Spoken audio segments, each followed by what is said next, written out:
Good evening. All of us are talented in our unique way. We just need to recognize our capacity and develop our talents to their full potential. Welcome to BMC News Live in English, brought to you by Al Hilal Hospital and Medical Centers. I am Vinod Narayanan, joining you with the daily news updates. Today's headlines. 252,256 Bahrainese cast ballots in 2022 elections. Women turnout 48%. Young voters 45.37%. Bahrainese abroad urged to vote in runoff elections on Tuesday. Retailers to not hike prices of 9 basic commodities without approval in UAE. UAE Golden Visa holders can now sponsor parents on 10-year residency. At least 6 dead and 53 wounded in blast on busy central Istanbul Avenue. News in detail. 252,256 Bahrainese cast ballots in 2022 elections. Women turnout 48% and young voters 45.37%. A total of 252,256 Bahrainese cast ballots in the first round of the parliamentary and municipal elections on November 12th. The head of the Legislation and Legal Opinion Commission and the Executive Director of Parliamentary and Municipal Elections 2022, Nawaf Abdullah Hamza, said the figure meant that the turnout was 73.18%, the highest since the quadrennial election were launched in 2002, at the start of the democratic process. The high turnout in the elections reflects the national awareness about the importance of elections in consolidating the achievements made during the prosperous era of His Majesty King Hamad bin Isa Al Khalifa and the follow-up of His Royal Highness Prince Salman bin Hamad Al Khalifa, the Crown Prince and Prime Minister. He added, the turnout among female was 48%, an indication of the high level of political engagement of Bahraini women and their prominent role in consolidating democracy practices, Hamza said. The turnout of young voters was 45.37%, a figure that reflects the vitality of political and democratic life in Bahrain and the interest of young citizens in actively participating in the national process of electing lawmakers and municipal councillors, he added. The number of Bahrainis eligible to cast ballots in the 2022 elections is 344,713. Bahrainis abroad urged to vote in runoff elections on Tuesday. Bahrainis abroad will cast their ballots in the second round of the 2022 parliamentary and municipal elections, which will be held on Tuesday, November 15th. The Parliamentary and Municipal Elections 2022 Executive Management said that the runoff polls will include 34 constituencies which not decided in the first round. In a statement, it urged citizens who are abroad on this specific day to cast their votes and choose their parliamentary representatives for their respective constituencies. The runoff polls will be held at 37 Bahraini diplomatic headquarters abroad as per the same procedures which were implemented in the first round, it said. Voting in the runoff polls will start at 8 a.m. and conclude at 8 p.m. as per the local time in the city in which the embassy, consulate or diplomatic mission is based.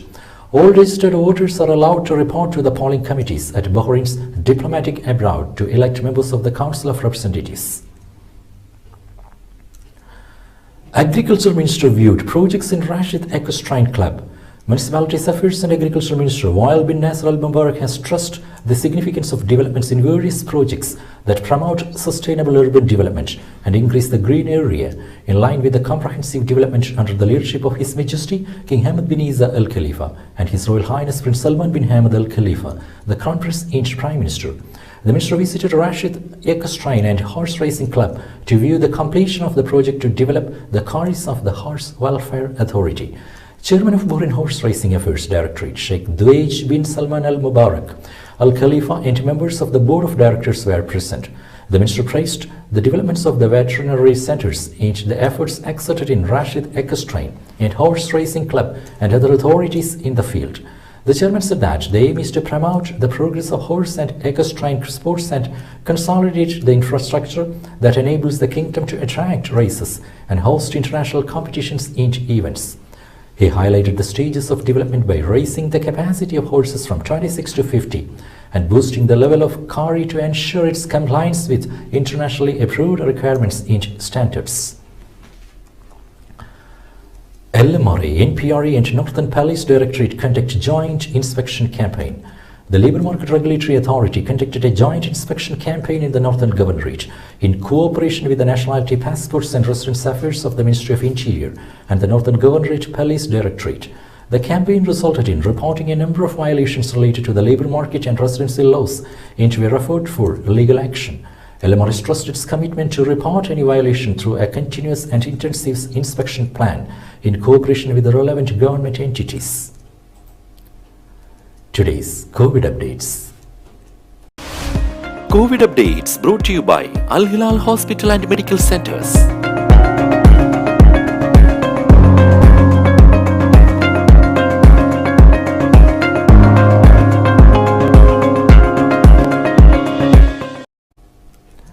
Now we will be back after a very short break.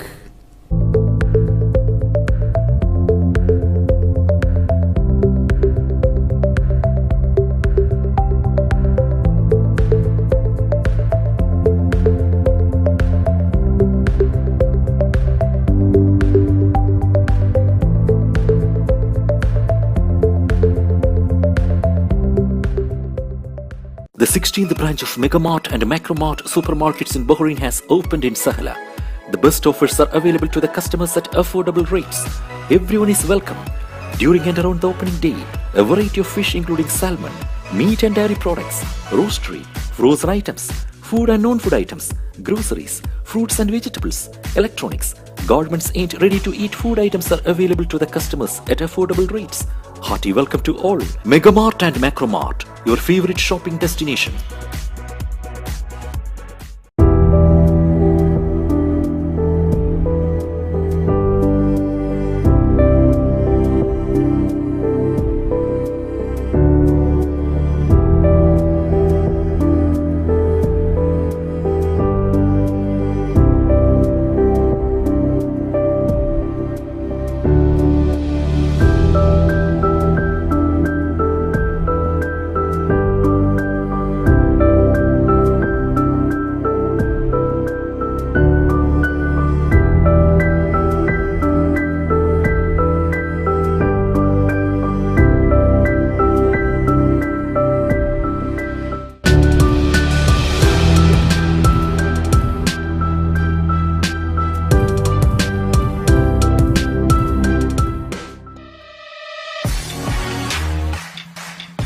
The exclusive franchisee of Cochin Kala Bhavan in Bahrain. With over a decade of existence in Bahrain, exclusive online regular classes have started for classical dances, music vocal, instrumental music, cinematic dance, Kathak, Zumba body fitness, karate and yoga, drawing, arts and craft, children's theatre. For more information, please call 3909 6845 3909 4806 38 85 2397 or visit www.bahrainmediacity.com.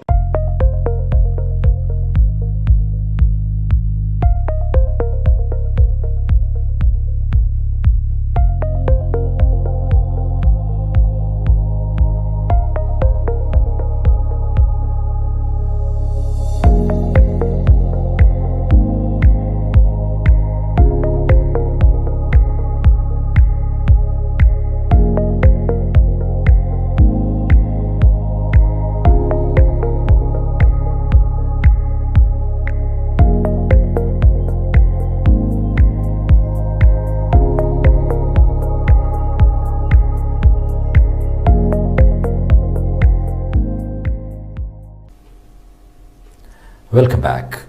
Retailers to not hike prices of 9 basic commodities without approval in UAE. The UAE cabinet has adopted a new pricing policy for basic consumer goods. Retailers are not allowed to hike the prices of 9 basic commodities without approval from the Ministry of Economy. The ministry will ensure the commitment of sales outlets to price the essentials in accordance with the policy. The products include cooking oils, eggs, dairy, rice, sugar, poultry, legumes, bread and wheat. This is a preliminary list, and other types of basic consumer goods can be added according to Price Development Authority. The UAE government said the new policy focuses on developing fair mechanisms and effective procedures to regulate the relationship between commodity suppliers, outlets and consumers. This came as His Highness Sheikh Mohammed bin Rashid Al Maktoum, Vice President and Prime Minister of the UAE and ruler of Dubai, chaired a cabinet meeting on Sunday. Earlier this year, Ministry of Economy had approved a policy to keep price hikes of basic food items in check. As per the policy, suppliers will have to submit evidence to justify price increases of some of the most sought-after items such as fresh and dry milk, fresh chicken and eggs, bread, flour, sugar, salt, rice and legumes, cooking oil, mineral water and others. UAE Golden Visa holders can now sponsor parents on 10-year residency. Golden Visa holders in the UAE can now sponsor their parents for a 10-year residency. This is a part of a significantly expanded Golden Visa scheme that went into effect on October 3rd. Feroz Khan, Operation Manager at Arabian Business Center, said, "We issued a 10-year Golden Visa for the parents of a 10-year visa holder. Previously, these used to be issued for a year like it is done for normal residency holders." According to the official UAE government website, an expatriate employee can sponsor parents for a year's stay by paying a deposit as a guarantee for each parent as stipulated by the respective immigration department. The deposit that needs to be made to sponsor parents does not apply to Golden Visa holders. They need to submit a document issued by their respective consulates stating that they are the sole caretakers of their parents, said Feroz Khan. Usually, UAE residency visa holders can sponsor their parents if they earn a monthly salary of at least dirham 20,000. The salary requirement too does not apply to Golden Visa holders, Feroz Khan added. Saudi Arabia to localize offices of freight brokers. The Public Transport Authority announced on Sunday the launch of the initiative to localize the offices of freight brokers in Saudi Arabia. This is in cooperation with the Saudi Logistics Academy and all the concerned authorities from the public and private sectors. The initiative aims to support competitive Saudi citizens by creating opportunities in various transport activities and services, especially in the offices of freight brokers. The initiative also aims to develop the services and upgrade their quality, as well as improve the skills of Saudi professionals in their role as freight forwarders.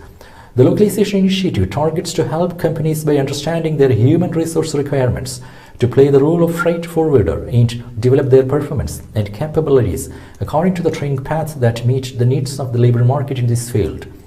The initiative includes 5-day training for Saudi staff in the offices of freight brokers. Saudi Riyal 180,000 compensation for expatriate worker for illegal termination. The Court of Appeal in southern Saudi Arabia issued a verdict to give compensation amounting to Saudi Riyal 180,000 to an expatriate employer who was terminated without a valid reason and reported absconding in order to deprive him of his salary dues and end-of-service benefits. The employee approached the Court of Appeal after the first instance court rejected his lawsuit earlier. The Court of Appeal found that the employer sacked the employee without any valid reason and then submitted a malicious report to the Labour Office that he was absconding with the intent of harming him and depriving him of his salary dues and allowances.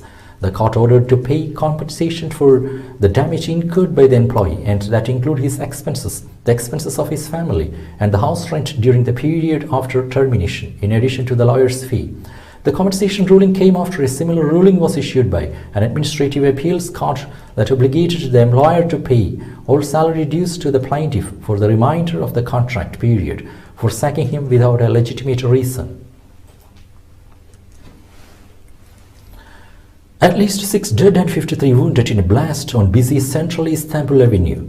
Turkish media and the governor of Istanbul reported that an explosion occurred in a crowded street in the Taksim area in the center of the Turkish city, killing at least 6 people and wounding 53 others.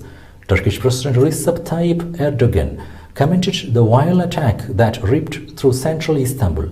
The official TRT news channel and other media showed videos of ambulances and policemen heading to the sites of the blast on the famous Istiklal Street in Istanbul's Bayoglu district. The official agency said the cause of the explosion was not yet clear. The nearby Qasim Pasha police station said that all his teams rushed to the scene of the explosion without giving any further details. Uganda confirmed Ebola case in country's east as outbreak expands. An Ebola case has been confirmed in Jinja in eastern Uganda. The country's health minister said on Sunday, the first time the outbreak has spread to a new region of the country from central Uganda where cases have been confined so far.